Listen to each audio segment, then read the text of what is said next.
Brother Ibrahim Traore, are you the real deal, or are you acting for a white foreign power? Do not go into debt to Russia, China, or India. They are not your friends. If you go into debt to Russia, China, and India, you are no longer a revolutionary. You are a puppet. I hope you're listening to me, President Dumboya.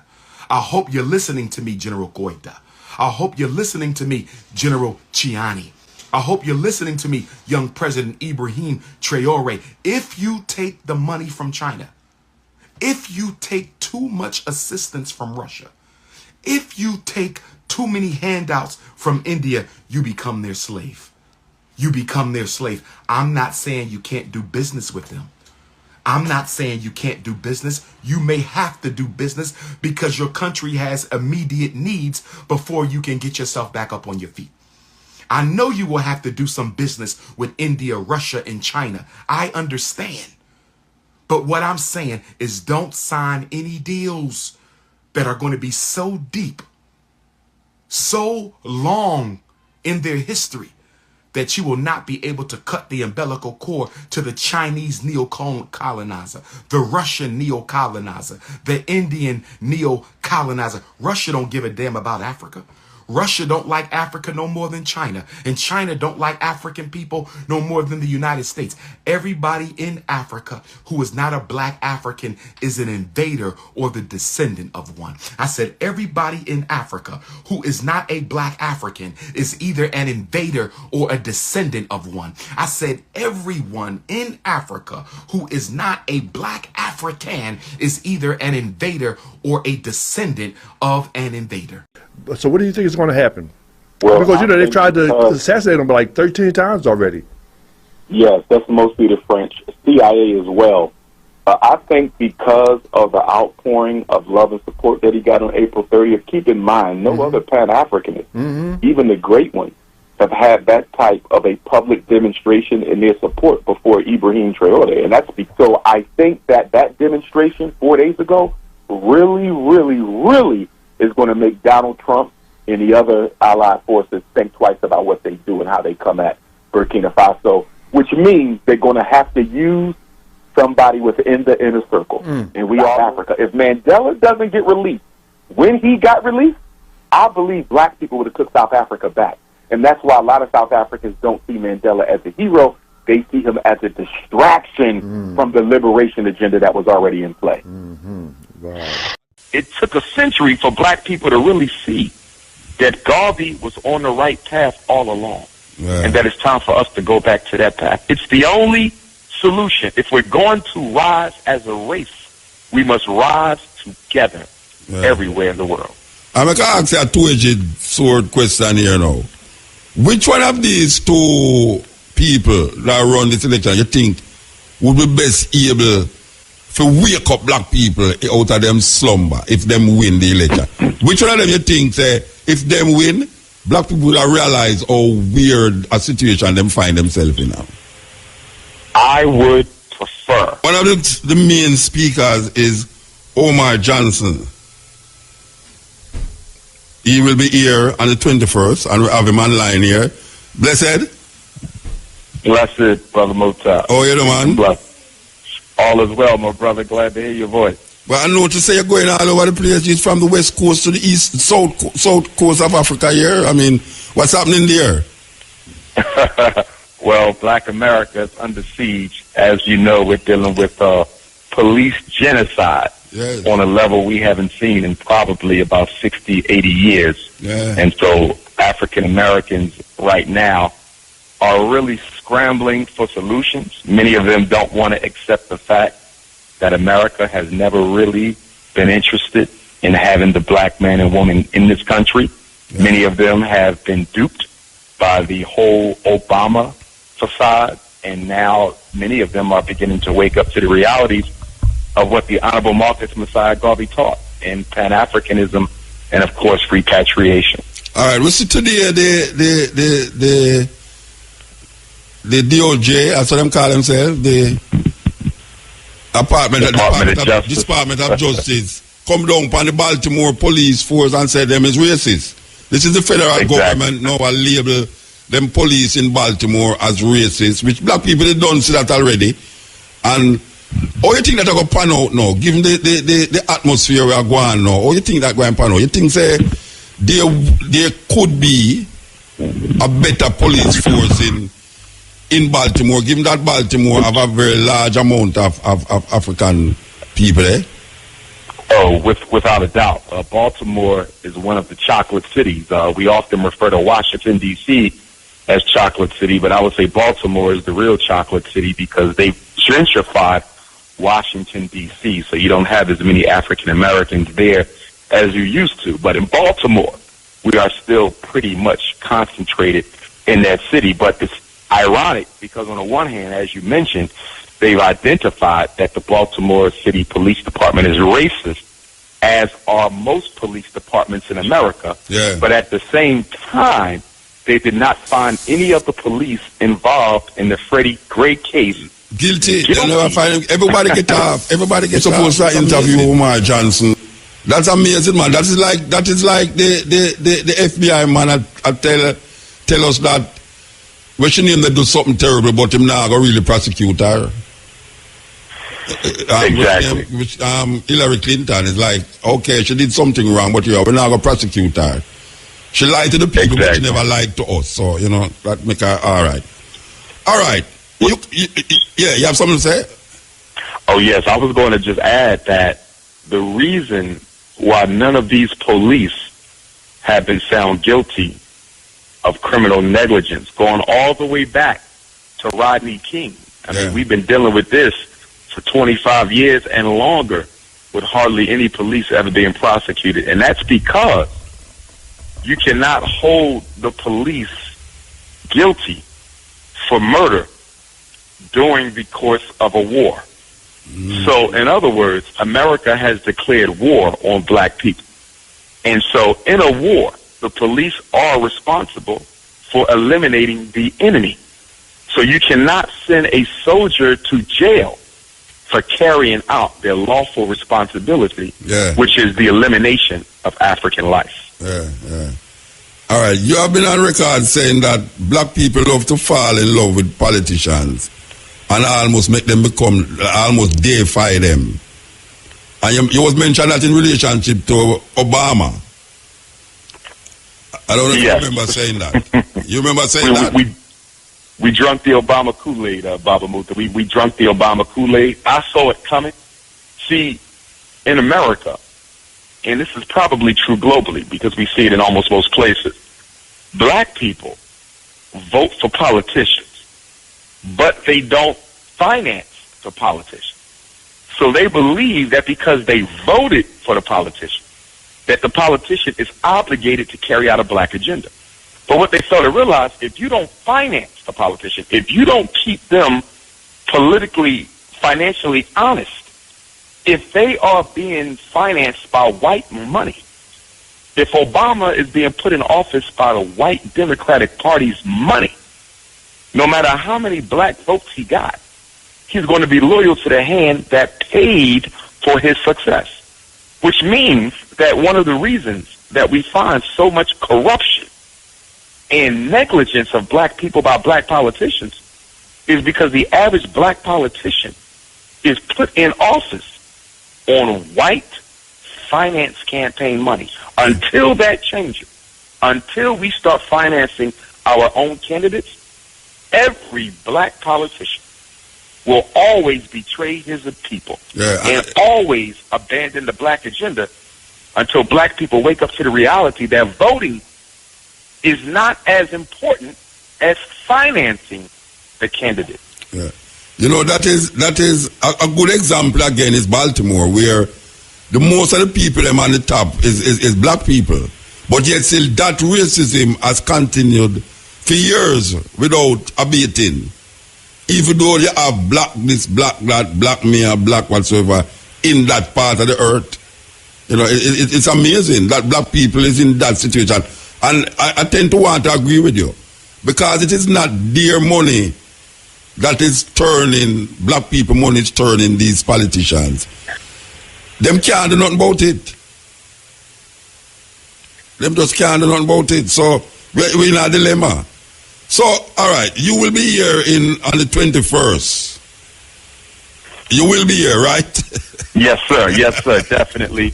And I'll probably be coming in, Baba Muta, about a day or two earlier, so I'll already be there before the 21st. But definitely, I will be there on the 21st to honor the greatest African leader of the 20th century. Probably the greatest African organizer in modern history, in His Excellency, the Provisional President of Africa, the Right Honorable Marcus Messiah Garvey. Very much looking forward to it. It'll be my first time in Jamaica since, I want to say, 2011. I saw you at the university. You was at the university. Yes. I think Michael Barnett was the one who was responsible for that invitation. That is correct. And I remember it's been about 5 years.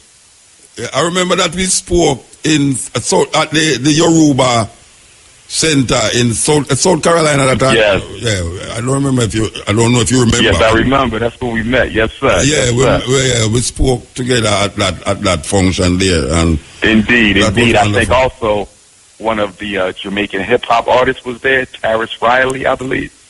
No, man. You remember the Yoruba grounds?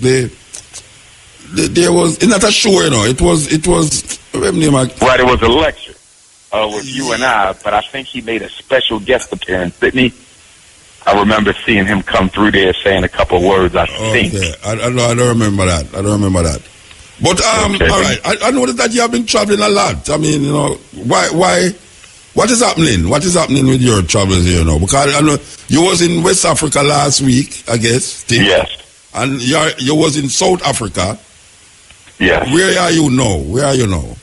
Now I'm back home, for lack of a better word, I say home. All right. Philadelphia, Pennsylvania, where I was born and raised. So I'm back on the home turf. But yes, we was in Senegal. So what was happening in Senegal? South Africa. What was happening in Senegal? Senegal, a lot of opportunity in Senegal for African people to come back and invest and participate because it is a francophone country, colonized by the French. One of the things we find is that the francophone countries in Africa don't get the same type of attention, as the British interest, as the Anglophone countries, and that's something that we're going to have to change within the world of Pan-Africanism. Because I spoke in Paris last year, and that was one of the themes that constantly came up during my visit, was that the Pan-Africanist leadership globally tends to run to the Anglophone countries. Because of the language, a lot of that is because of the language. Yes. Yeah, the language is kind of what separates us a lot of times, you know? Yes. Yeah. But we got to overcome it, though. Yeah, definitely. It's a lopsided approach. Definitely. What was happening in South Africa? What was happening in South Africa? Well, South Africa was hot while we were there, politically hot. The election. Yes, the election. And what we saw happen there was historic, because the ANC, African National Congress, the ruling party, lost some major provincial elections. They lost Johannesburg, and I believe they also lost Pretoria. They lost so not only did they lose the biggest city, they also lost the ruling city. Yes. And many people are crediting the young brother who broke away from the ANC Youth League. And he started the EFF party, and many people are crediting him with the ANC's losses by wooing some of the black vote towards his party. And so now what's going on is that the leadership of the ANC has defied President Jacob Zuma, who did not want them to enter into talks with the young brother, but they have decided on their own, against the president's wishes, to sit down with the young brother and see if they can reach some sort of compromise that allows the two parties to work together or come back together, so they can try to keep black people a kind of coalition thing. Yeah, because the Democratic Alliance, which is the white party, they've won some of these provinces. And the Democratic Alliance, they go back to, the Union of South Africa. They are the white ones. They are the white racist ruling elite, but they do have a black face. Just like in America, they use Obama. Democratic Alliance, they got a black guy who they are using as their puppet. And so something better happen soon, because the way it's looking is that in the next 10 years, white folks will be back in charge of South Africa politically. Well, it's not far. It's not far at all. I don't really like hear what Winnie Mandela have to say about all of this, And I really love hear what she has to say about it, because I know she was very skeptical about the direction the ANC was going after Mandela. She was very skeptical about it. That is why she was ostracized so much. Even after Mandela, she was very ostracized. I think she's a persona non grata right now in America and Canada, if I'm not mistaken.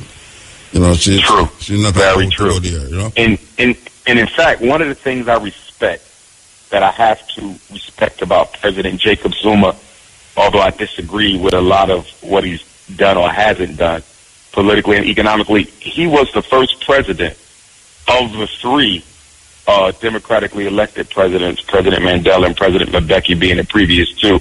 He was the first one to really give Winnie Mandela the type of respect that she was entitled to as mother of the nation. President Mandela and President Mbeki really didn't give her much honor at all, but President Zuma saw to it that, she had her own living quarters, her own security, her own escort. It's not the best arrangement, but he did give her a degree I respect, of executive recognition. So I respect him for doing that. But going back to your point about the ANC, one of the reasons that they lost, in addition to the formation of the EFF and a young charismatic brother and what he's been able to do, is, as you stated or alluded to, they've become very conservative since taking over the government. In fact, the ANC, in many respects, has almost went 360 degrees.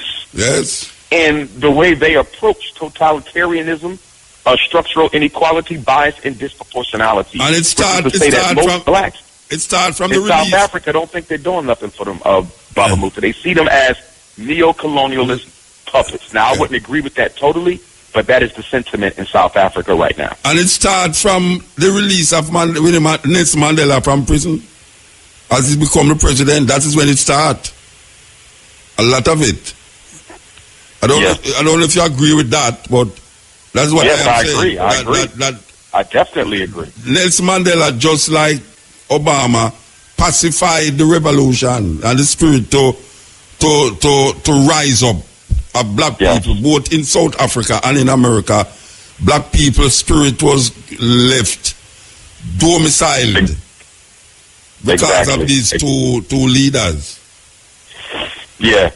And what a lot of people don't understand is that right before the elections in '94 in South Africa, the white ruling elite had Chris Hani assassinated.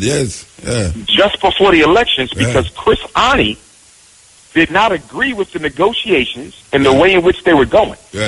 And because he was president of Nkantu Wisizwe, the military wing of the ANC, he was prepared to organize his troops again and go back to fighting against the white ruling elite until they came to the table with a proposition that was more accepting and beneficial to the black masses of South Africa.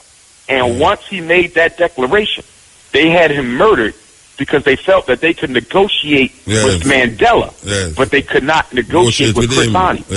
And that also explains why Robert Sobukwe, while they were in prison in Robben Island, he was the only political prisoner who was separated from the others. Mandela and the others were allowed to interact with each other, but Robert Sobukwe was kept totally separate from everyone. And that was because they feared that Robert Sobukwe, if he was allowed to stay around Mandela, he would have influenced Mandela to go hardcore Pan-African nationalism versus that integrationism that the government ultimately embraced.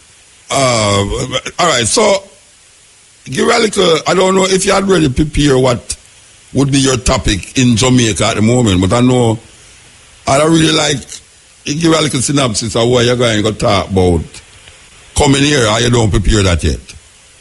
Well, we know that Garveyism is going to be the foundation of the message, but I'm going to link it to the modern day struggles. Yes. So, in other words, I want to approach it from a perspective that we are in the condition we are in globally as African people because we have abandoned the message and the philosophy of the Honorable Marcus Messiah Garvey. And in America in particular, you know, as you know, that ever since Mr. Garvey's deportment in 29, most of the leadership and organizations that have sprung up after Garvey have had an anti-African message. If you look at many of them, and I respect all of them for the great work that they've done, but they didn't come with an African ideology. No. Nearly every organization post-Garvey had come up with an Asiatic identity, an Islamic identity, a Moorish identity, you know, a Hebrew African-American identity. Exactly. But they took us away from Africa for the Africans. And so it's ironic that going into 2017, we're almost 100 years to the first international convention, you know, and it took a century for black people to really see that Garvey was on the right path all along. And that it's time for us to go back to that path. It's the only solution. If we're going to rise as a race, we must rise together everywhere in the world. I'm going to ask you a two-edged sword question here now. Which one of these two people that run this election you think would be best able to wake up black people out of them slumber if them win the election? Which one of them you think say, if them win, black people will realize how weird a situation them find themselves in now? I would prefer that the victor be Donald Trump.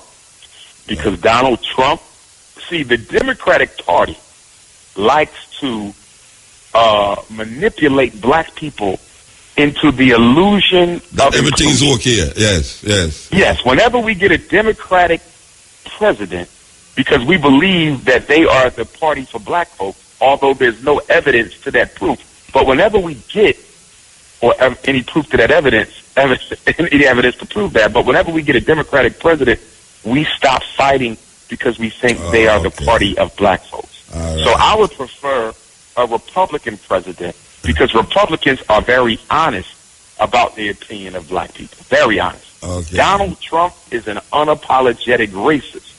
And because of that, I think his method of communication is more conducive to waking up black people than Hillary Clinton. However, I do believe that Hillary Clinton will be the victor. And I say that because her husband was already a president. He's a Bilderberg. And she's a money foundation. She have all the big man behind her. She's the choice. And with her being a woman, Muta, here's the thing. With her being a woman, I believe that she would be more effective than even President Obama towards coming into Africa, coming into the Caribbean, coming into Central South America, coming into black countries, and seducing the president into whatever political, economic scheme the American government wants them to accept. I'm very fearful of how much worse we will be in, how much worse of a condition we will be in if Hillary Clinton is elected, because I really believe that she will be able to use her charm, her charisma, and her feminine energy to get a lot out of Caribbean presidents and African presidents. But we see that already. We see that already over the past 8 years, well, not even 8 years, over the past 4 years, with a systematic drive to militarize African soil. You know, she as a foreign secretary was able to push American military in Africa even much more than Bush himself. You know, and she was responsible Al-Matabak, she's responsible for the rise of ISIL in Libya and in Syria. No, without question. Yes. In fact, I would argue that ISIS, the Taliban, Al-Qaeda, and half of these so-called terrorists that America is fighting are nothing more than creations of the CIA. Oh, yeah? They have a long history, of course, of creating terrorism, yes, to justify their invasion of countries, of countries, yes, so they can go in and colonize and steal the mineral resources under the disguise of making the world safe for democracy. Yeah.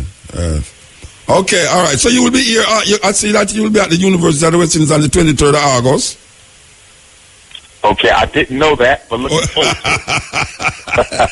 it. Yes. I think, Michael Barnett can't have you in a Ocho I don't decide to say, but okay, you got kids at the university. Sorry, at the university in Montego Bay, sorry. It's Montego Bay. You're going to be at the university in Montego Bay. Okay. There is a campus of the University of the West Indies in Montego Bay, the Western Jamaica campus. Gotcha. So you will be there on the 23rd. The man, they plan out everything for you already. You get planned out. Okay. I am glad to hear that, though. Yeah. Glad to hear that. Mr. Small will be here too. Professor Small will be here too. Yes. Bobby Smalls. Yes. Sir. So you're in good company. You're in good company. Definitely. Now, you mentioned 3. Who's the third speaker, Baba Musa? He's the head of the new Black Panther Party. Oh, brother Nzinga. Yes, Nzinga, yes. He's the head of the Good brother. Yes, sir. He will be here also. All right. So we're looking forward to seeing you and looking forward to listening to you. I hope that the people them will be appreciative of the effort that IRFM is doing to bring a man like you here to talk to them. Because it's very important. It's very important that people grasp what IRFM is trying to do in relationship to bringing speakers like you here for really solidify this Marcus Garvey push. So we give thanks and just anticipating your return to Jamaica. Yes, sir. Thank you, Baba. Thank you. Looking forward to seeing you. Looking forward to getting back on the ground. It's been 5 years, a long time. Long time. Definitely. But I'm looking forward to it. Can't wait for the date to arrive. Give thanks. Give thanks. Blessed love. Yes. That was Umar Johnson. He will be one of the main guest speakers at RFM annual tribute to Marcus Garvey on the 21st, which is a Sunday, right here in the courtyard of RFM. And this is partnered with Roots Foundation for RFM's annual tribute to Marcus Garvey. So we want you to know that is taking place right here on the grounds of RFM. We continue the journey, because this 21st is a big time, big. It's going to be different from all the other ones they ever keep. Given that we see the team, I don't know if I want to call them team, I'll Tracy involved in the team too, The A team. Spearheaded by the program manager, director of IRFM, Kabumahatiru, featuring Keshima, Shamara, Tony, Samantha, Gavin Naito. Gavin Naito? No. Oh, you never smoke without fire, That's why Gavin tell me say he want some book for borrow. Them a brainwash him upstairs now. Gavin said, you can't make them some of your kind of book them. I bring one for him and I tell him, so I go and quiz him after I'm done read it. And I'm glad to. It's one of the only person I ever hear say he want to borrow a book from me. Something like happen. When I hear Gavin say he want to borrow a book from me, something like happen. And I feel proud for lending him the book. Very proud, and if you want more, I will lend him it too. Because I never hear nobody don't ask me for borrow a book yet. Never. Never. Yes, so Gavin, enough respect. Still, me not still say it's on the A team still. I'll be a big up there. The A team. It's going to be nice. It's going to be nice. Looking forward to it too. You know, so we perform now with band already. What am I going like at the first me about this? I refer him know if it sell things and them come like Hillary Clinton. Come on, know for sell things. Come, hey, you know, so what I did I sell sunshine in a buckle on a mobile. A tourist in a bite, you know. Cabo come like she used to live on a mobile, you know. She know for sell. She know for sell sunshine in a buckle. Believe you me, when you done, man, you buy not only the buckle of the sunshine, but you ask for all the cloud too. I don't lie, me I tell you. Sometimes I talk to these people, make it so like a joke, Muta the biggest joke I know. Me say, you have some man that walk on the beach on a Montego Bay and sell sunshine, Jamaican sunshine in the buckle, and them did have sell it too. Oh, so if them cannot sell sunshine in a buckle, I mean no say Cabo was part of that scam thing down there, sunshine in a buckle. You can't imagine what she can do so when she have the resources to do it. Some serious turn in the earth, you know, that people have to really open their mind and take a stock. There's a time when we talk about Africa, people look at me like, when I'm mad people, when we want to go to Africa, you know, it's a pure starvation long there and bang belly pick me and flying at them mouth and all them something there. Come the 21st century, you know, we say Africa is like a centerpiece right now. No matter which continent you're on, all eyes is on Africa. Because the movement, if you do it sometimes look away, is like you can't stop it again. So when we hear like the embassy in Kingston and say, them not take no more application for the rest of the year. Yes, it's true. The embassy of Jamaica say, them not take no more application for the rest of the year because them is overwhelmed with how much people I tell them about say they want to go visit them family in especially New York. Especially New York. Every Jamaican have somebody in New York. If me ask Tracy right now if she have anybody, she will tell me yes. Yeah. See there? Yes. So the embassy is overwhelmed. Them say no more applications will be forthcoming unless it's some special thing. Maybe it's an artist, maybe me get away with it. He can go up there and say, boy, I have a show next month. So they will really facilitate that. But people look like they must suffer more now. I don't understand what is happening in Jamaica. Because it couldn't that there's something happening in America where I push that. I think it's something not happening in Jamaica, I push it. It's not something that's happening in America. Especially given the state of the third world move we are going now with America, you know, like America become a third world country.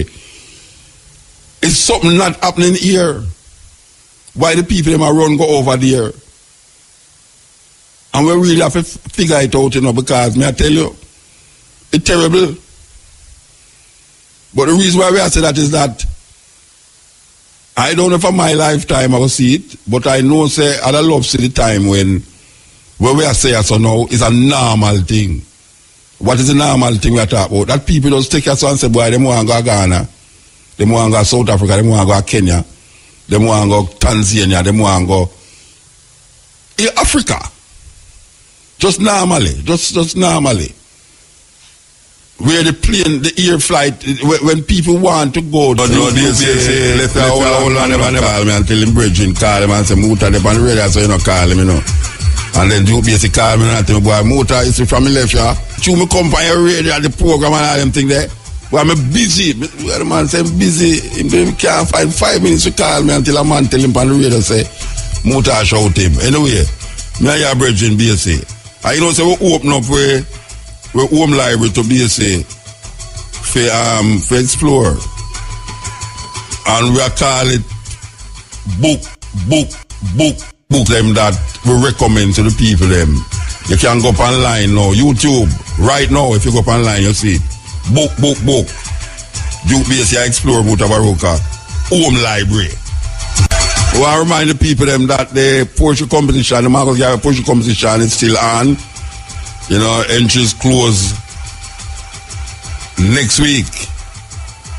Yes, the winners will be announced on the 17th. It's Marcus Garvey birthday, which will have a cutting edge on that day. I want you to know that you can post something and deliver it, and we know everything about it already. Marcus Garvey poem must include Amy Ashwood Garvey and Amy Jakes Garvey in the poem. Open from the age 1 to 15. Trust me. Can't tell me say a 1 to 15-year-old can't write a poem about Marcus Garvey, no, you know, because we are like a 10-year-old that sing some big people song. You understand? I'm good with it too. Okay. The people them were, and I will know people, I've also about 2 people. Stay with omnipresent and nobody don't believe me say me omnipresent, you know. Alright, so don't worry yourself, man. With the Pyre FM right now, but trust me, we're already there. You understand? Yes. Reggae Sundance Festival in Holland and Hoven. We say, as we are telling about the African experience and how the Africa wake up, and we say that people know Africa is not like a place where no people just say a Rasta talk about Africa, but Africa is open up to the point where you have Jamaican companies where Africa, you know. Yes, Jamaican companies where decide to set up base in Africa, you know, Ghana and all these places. So it's not a joke thing. So it really feel good to know that things that Rastafari over the years has been saying and has been fighting for and has been fought against for is really manifested in here. You know, I talk to a sister and we are talking about who that believes all them elders were gone. Who that believes them could have really smoke a spliff right now. Just like that, in front of police, I don't feel no way about it. That was unheard of. That is something like tired to lick weed in a bush. We want to come out in the open. Sung by the man called Jacob Miller years ago. No man not tired to lick weed in a bush again. Even though bush is a nice place to lick it still. Better than a concrete jungle. But the reality is that sometimes you struggle. And just when you give up is when you reach the light at the end of the tunnel. So would I tell the brethren and sisters them, say, continue to struggle, you know. Good must overcome evil, you know. And it might look dismal, you know, it might say, sure, rotted, man. Oh, we have fight so long. It's like a man that tell me, say, boy, Muta, a long time you talk to them people, and them stiff-necked, you know. I mean, I say, you know much ones where remove from one stage a level in them consciousness to the next level by then for this program how long. You two was 10-year-old when them just start now. A 30-year-old nearly above 40 you know. And I can tell you say most youth right now we're under 30. Most youth were under 30-year-old you know who have African name. More than likely other program you make them have the African name. Me remember one time years ago me looking at it, me I look for how much youth pass. And when me look how much youth pass, me I say, wait, with so much African name, and where I say, we can't get the cutting edge credit for that. African names. You know we're gonna bring it back? Pan the stepping razor. We're gonna bring back that thing there, you know, African names for today's children. Where we give out African names and the meaning. And when we check a stack, the amount of youth we used to listen to cutting edge at university. And now, them gone away from another university in somewhere around the world. And can reflect and say, well, you know, yeah, that bridging there. Yeah, man, what heap of them? Email every day we get that from people who used to come there Jamaica and I go school and listen. Now we're still there. So we now go make nothing divert we from where we are deal with. We are going to stand right. If it's even the last man standing, and me that, the last man standing, we're not going to make nothing divert, you know. Because what we are talking about, and we see a whole heap of the things them, and come to a fulfillment, yeah. So we're going to continue the journey, and know, say, yes, it's a just cause. It's a liberation cause. It's an African experience, African movement. That we are deal with. Muta. Blessed man. Where are you, Papa? I'm there, man. Boy, you gone, man? Eh? A boy, you gone, huh? Hush. No, so mean. But whole time saying, I have to go eat, but I can't reach me hungry. I have to go stop side of the way. Name John Cross. John Crow. Oh, I don't get there? No, I have to go eat screw. The student toward the teacher apology. About 2 weeks ago when they're at the Greek and Latin business. Yes. Yeah, but I couldn't get the call back because I realized the first time the New Testament written. Written, yes. But when me the first time when it translates, okay. Latin is the first language to translate into from the Greek. That's why the word Jesus Christ come in it, you know. Yes. Yeah, Jesus Christ never that until it translates to Latin. Yeah. Latin have its what them call etymological origin from Latin. The Jesus Christ. Jesus, come from the origin come from Latin. Yeah, man. Yeah. But here what I call about an old still. The little mini xylophone repattern. Xylophone, should you? Xylophone repattern, man. Yeah. Hey, listen to me, man. You think you want you first you want me then 2 weeks ago or 3 weeks ago, you know, let me go yet. May I tell you? You understand me? Well, you know, let her go that me carry go to studio go record it. I'm jealous, Muta, say you find. Never find her, man. You go like a Columbus in your work with you know. She did all the while, you know. She captivate me with the first. Why me I tell you say, hey, she bad. But listen to me now. The show that were Tess and Chin didn't mash up was the voice. It's still a go on? Yeah.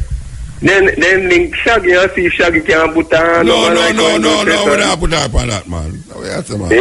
No, but the whole world would have seen them. No, the world I go see her, man. Trust me, the world I go see her, man. She'll have to go up and voice with the world. But you know what I say now? See, when I say I go get her at a voice training school, we just get a call from up a slide them studio. Bonnie Brown say, bring her come. Them we train her. So and then Rebel call me and say she booked for some space for Rebel Salute. So you know, don't worry yourself, man. Don't worry yourself. Career gone. I'm gonna make sure she go to school and pass her exam. I'm gonna make sure she everybody know this little girl. Yeah, me I gonna make sure of that. Believe you me. Believe it or not, I've been invited to debate at the Oxford Union. What? In England, Oxford, England, wow. with Brother Malcolm X, whose birthday is coming up, Al-Hajj Malik al-Shabazz, as you know, yes. 1964. A few months before he was assassinated, Malcolm was invited to debate at the Oxford Union as well. So here I am, on the 100th birthday, the centennial of Malcolm X's birth, I'll be debating in that same chamber. I don't know who in the world could debate with you. And that's going to be May the 29th that I'll be at the Oxford Union. I don't think it's open to the public. I know some of the brothers and sisters over in the UK was asking if they could attend, but I think it's only open to the scholars of Oxford University. Will it be broadcast?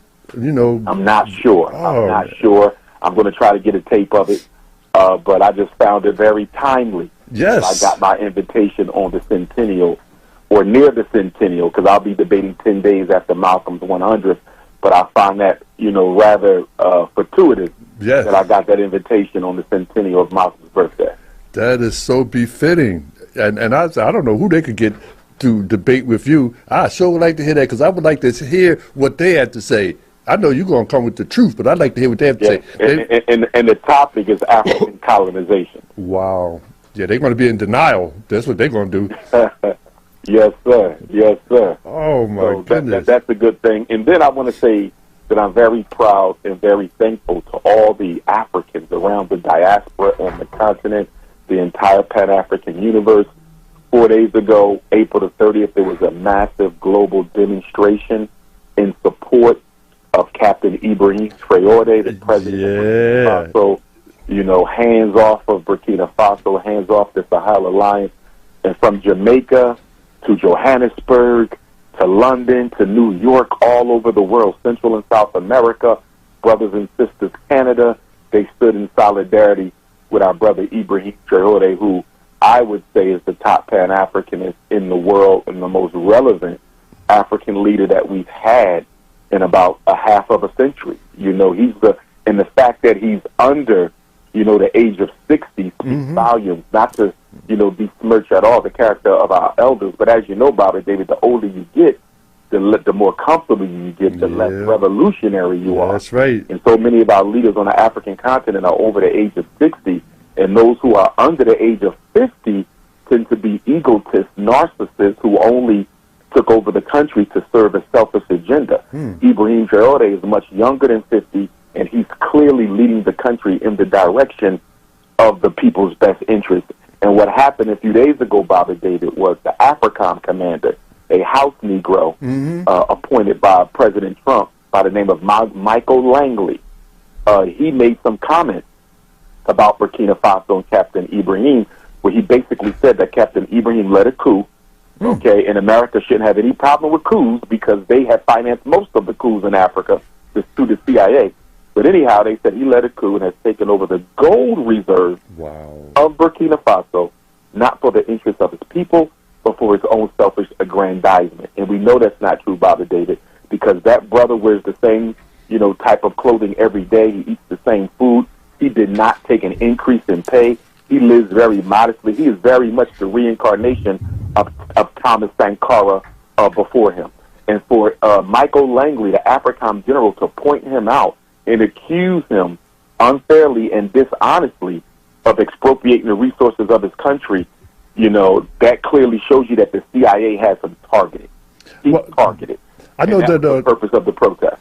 I know that Vladimir Putin from Russia says that everybody need to keep their hands off of him, you know, because they are an independent sovereign state, and they can't talk about coming there and arresting him for whatever reason, you know. And he says that Russia is not, you know, extorting them or exploiting them. They just friends with them because they are friends in trade.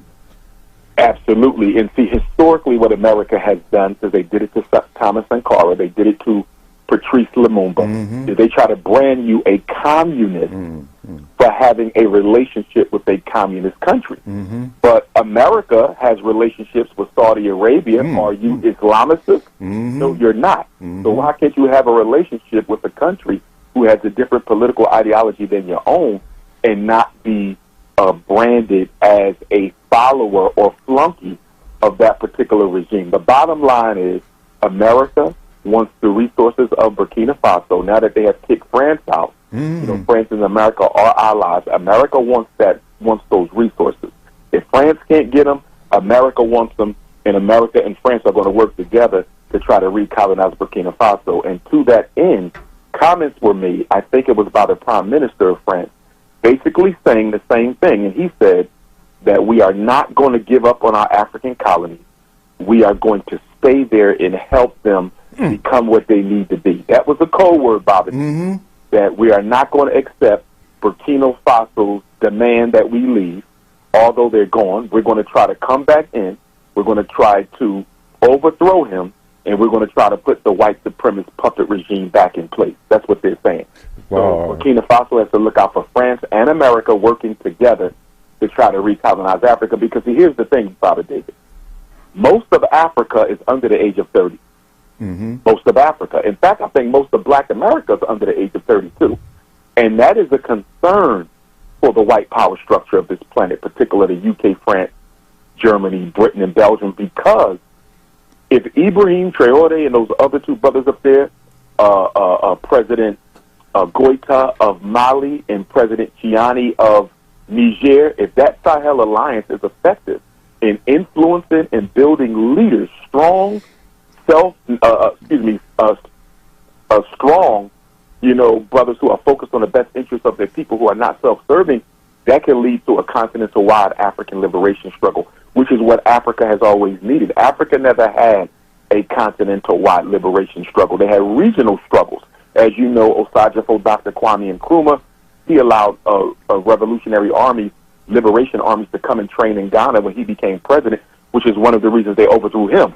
But we've never had a continental-wide revolution, and we've never had a global Pan-Africanist revolution. But I just say all that to say, Baba David, I'm happy for the brothers and sisters who stood up across the world. Many of them are not Pan-Africanists. They have not really studied the philosophy and the greatness of Pan-African philosophy, but they still understood that we were African. And at a time that we have organizations in this country who are trying to influence our young people not to identify as African, who are trying to tell them that they are pretendians or they are Asiatic or they are indigenous to America and all these other lies, it just felt really, really good to see them stand up and recognize that they were African, and it just lets us know that the red, black, and green flag is still in full effect. I know that they having a lot of propaganda and publicity about Ibrahim, and it's like I don't understand. I understand, but they're trying to oversaturate him so that people will think that he is a negative when actually he's a positive. Hey, Patrick, how you doing? I see you over there. I'm doing good. Good. And I was really insulted when France had the nerve to say that Burkina Faso and Africa should be grateful to France. It's unfortunate. That is such an unfortunate statement that the president made to the leader and some leaders of Africa, because France pretty much lives on the resources of African countries. They do. And with Ibrahim Traore, really taking over as he is doing, and with the other two, the Sahel, movement, they are afraid. They're pretty much afraid that things are going to slip off their hands, and they're going to become one of the poorest countries in Europe very, very soon. And that is going to work in their interest. So all those statements, we are far, far, far past the colonial time when we give you everything. Not anymore. It's never going to happen. Not even today. I know France is talking about Burkina Faso is one of the poorest nations. Well, the leader said, well, if we so poor, why y'all don't want to get out? Why y'all want to just leave us alone? Well, and why are we so poor? Because of exploitation. Yes. Your colonization. And keep in mind, when many of the African countries received independence, and you have to put independence in quotes, but when they received independence, when on their way out the door, France, Belgium, on their way out the UK, on their way out the door, the Dutch, they sabotaged the infrastructure of those countries to make sure that even after all that exploitation, we're going to make sure that you can't even use the infrastructure we built just to benefit ourselves. So they sabotaged the water sources, they sabotaged the railways, they sabotaged the ships, they sabotaged the electricity systems. They made it so you had to start from scratch without nothing, not to mention the neo-colonialist demands that they made. They continued to print the money for most of their African colonies. They continued to handpick the leadership. They continued to, taint the democracy. Like, they have never given their former colonies an opportunity to grow on their own. That's why they assassinated Patrice Lumumba. He said, we don't need you.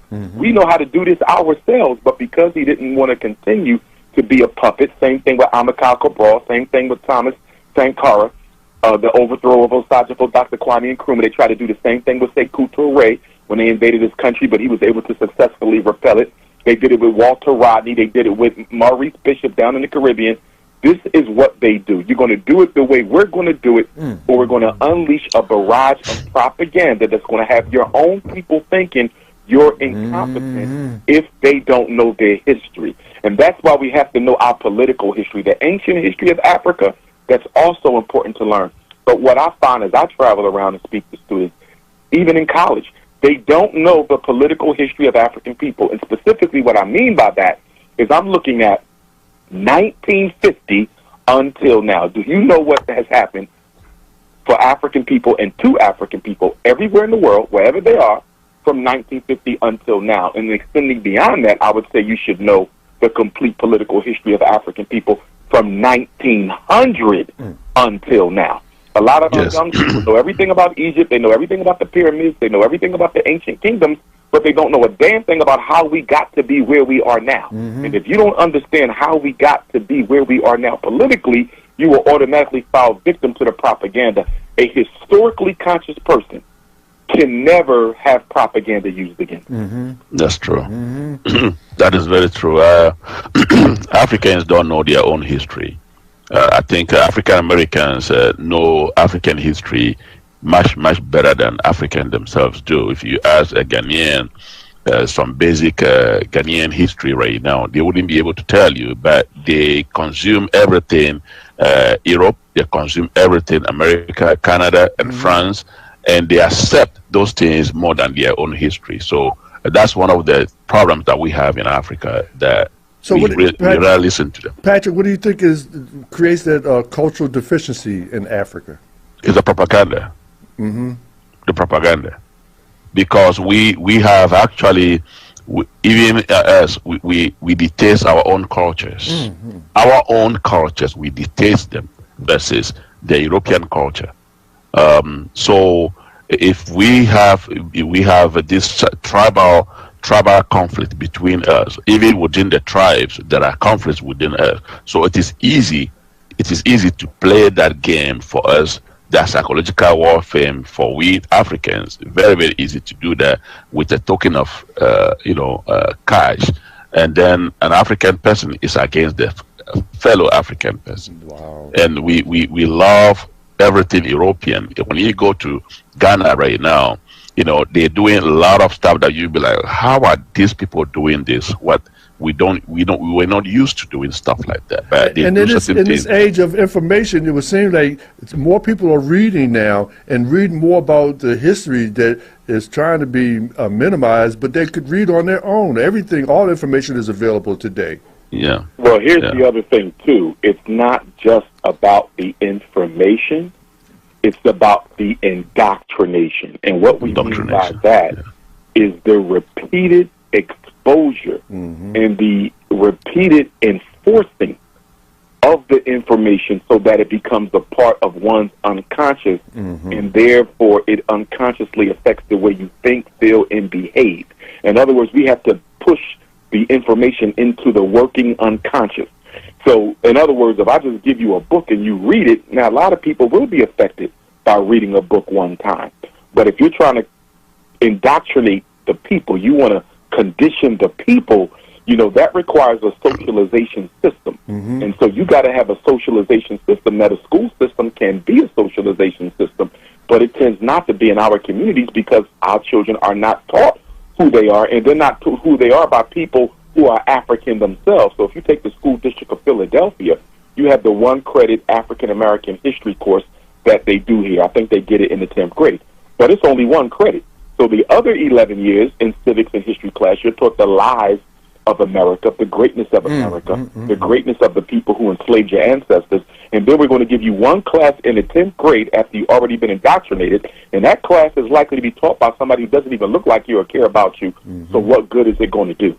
So the information is only as good as the person teaching it, and the person teaching it, no matter how good of a teacher they are, will only be as effective as the system that supports them. You got to have a system where the kids are taught who they are every day. Look at China. In the Chinese schools, those children are taught who they are every day. It is a part of every lesson. It is a part of every text. They are taught to be proud to be Chinese. And so what you see now with Donald Trump and the executive order he signed to make it illegal to teach the true history of America, he's trying to do the same thing. He wants to reinforce the minds of white kids to believe that they are superior, that they basically save black people. He doesn't want the truth of America to be told, because if you teach the truth of America to America's children, it'll be hard to be proud of something like that. So what he's going to do is he's going to distort the truth by keeping it out of the books. But again, as we had this conversation last time. Black people can teach their own children their own history. We don't need white people to do it. But what is the one thing that slavery and colonization did to us as a people? It made us completely indifferent to controlling the dynamics and direction of our community. We do not care about controlling the dynamics or the direction of our community. In other words, black people are not interested in power. We're the only people in this country who are not interested in power. We don't want to dominate anything. We don't want to control anything. We don't want to create our own systems. We just want to subsist off the benevolence and goodwill of whites and non-blacks. And so that is that until we liberate African consciousness, which is what we're talking about. But again, you got to socialize, because we all know people. I know people. You know people. We all know people who know African history, but they are still sellouts.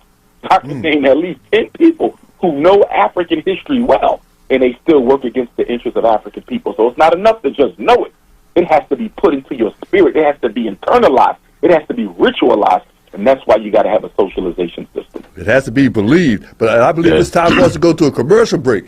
And we will come back. We will continue the conversation here in the studios of WURD with Dr. Umar, Ifatunde Johnson, Patrick, and Jadu, calling them, zooming in from an undisclosed location. And I'm David Barnes, photo man for you too. We'll be right back. And we're back live here in the studios of 96.1 FM, 900 AM, streaming live worldwide at WURDradio.com. On the phone line with us is Dr. Umar Ifatunde Johnson and Patrick and Jadu. And we have so many things to talk about today. We spent the first quarter talking about Burkina Faso and the challenges that they have there. Before we move to another segment, Doctor, so what do you think is going to happen? The brother's getting so much promotion, publicity right now. I think they're trying to oversaturate him. So what do you think is going to happen? Well, because, they've tried to assassinate him like 13 times already. Yes, that's mostly the French. CIA as well. I think because of the outpouring of love and support that he got on April 30th, keep in mind, no other Pan-Africanist, even the great ones, have had that type of a public demonstration in their support before Ibrahim Traore. And that's because there was no social media to get the word out in the states of Nkrumah or Lumumba, or Cabral. We didn't have social media then, so they could not coordinate it as well as the public demonstration was coordinated in support of Captain Ibrahim Traore. So I personally think that the power structure is going to back up, and they're going to re-engineer. They're going to rethink this. They're not going to stop. But, so, he has to be careful, and I'm sure he will. And we have to stay adamant that we're not going to tolerate it. But what they cannot afford is for him to be overthrown, God forbid, and then that sets off a reaction in Africa and a reaction amongst African people in the diaspora that destabilizes America, Belgium, France, and the UK's other foreign agendas and interests that they have around the world. In other words, the one thing that's given them the most fear, that if we do this and it is exposed that we did this, then this could affect other colonization efforts that we have in process in South America, Central America, the Caribbean, every country's in Africa. So this could start a domino effect that could undermine their influence in Africa and amongst black people around the world. So they have to think this one through, because there's more African people in the world, way more African people in the world than Caucasians. Now, although they may have the firepower, we have the numbers. And I'm sure they don't want a direct conflict on that level with blacks, because remember, the goal is to get the resources of Africa. So you ain't dropping no atomic bombs because you'll destroy the resources that you need. So the benefit of African soil is that the colonizer doesn't want to go into a true nuclear war situation, because that would basically, nullify his whole purpose for being over there anyway, which is the resources. So I think that demonstration 4 days ago really, really, really is going to make Donald Trump and the other allied forces think twice about what they do and how they come at Burkina Faso, which means they're going to have to use somebody within the inner circle. And we all know those stories. Malcolm X birthday, coming up, Dr. King. We know every great leader we had. Marcus Garvey. They was all set up side. And so he's going to have to be really, really, really, really careful about the Judas factor. That's right. Well, when you talked about support, now Nelson Mandela had a global support, but did that really make a lot of difference for South Africa? Well, in a way it did, because remember, South Africa began to struggle because of the sanctions that was put on her by countries around the world. So that definitely played a role in Nelson Mandela's release. Now, I think that the apartheid regime was going to release him anyway because they needed somebody who could stop the South African youth from rebelling in the streets. Because if Nelson Mandela doesn't get out of prison, and this is a big reason why a lot of our South African brothers and sisters don't really see him as a complete hero, because he really stopped the military, the black boots on the ground military, the Umkhonto Sizwe, the spear of the nation. He really stopped the military, the People's Army, from taking back South Africa. If Mandela doesn't get released, when he got released, I believe black people would have took South Africa back. And that's why a lot of South Africans don't see Mandela as a hero. They see him as a distraction from the liberation agenda that was already in play. Wow.